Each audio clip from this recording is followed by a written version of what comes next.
Clock is ticking with less than 7 hours now until the deadline to avoid a government shutdown. While Congress is running down to the wire trying to hammer out a compromise, federal agencies are preparing to close up shop.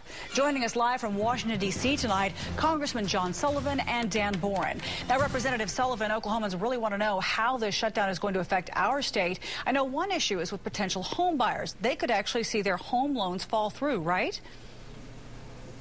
Well, I can't really hear that well right now. I did hear how this government shutdown would affect Oklahomans. It would have a negative impact on Oklahomans some, but also it would have a positive impact too. We need to make sure that we reduce the size of this government. We need to make sure that we have cuts that are significant. We want them to be very significant. You know, the American people spoke very loudly in the last election that they want to see Washington live within its means, and we're spending too much here. We're simply spending more than we take in, and it needs to stop. Now, Congressman Boren, what's the next step? We've only got hours left. Are they going to come up with a compromise in time? I'm very hopeful. I think we're very close. Both Harry Reid and Speaker Boehner, even though they've had dueling press conferences, I think the numbers, they're very close, maybe $1 or $2 billion off. There's some policy writers that are out there that they're negotiating. But I'm hopeful both John Sullivan and I will be voting on something later this evening. If not, hopefully by the end of the weekend that we'll have a package that, as John mentioned, will reduce spending, will cut spending, but at the same time we can have those benefits for our soldiers, for our retirees, and all those folks at home that are counting on these sorts of benefits to make their daily lives easier. Now, as a Republican and a Democrat together, the Oklahoma delegation is often known for getting along. What suggestion do you two have for the other lawmakers as they try to work their way through this budget crisis? What you say? Well, John can't really hear about it. I'll tell you what John would say. I'm going to answer for him. I think that they should, you know, John Boehner and Harry Reid should look at the example of the Oklahoma delegation. You've got a Republican and a Democrat standing here. We don't vote the same every time.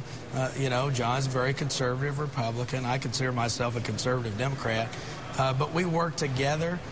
There are some things that you fight over, you fall on the sword over, and there are some things that you work out and move on.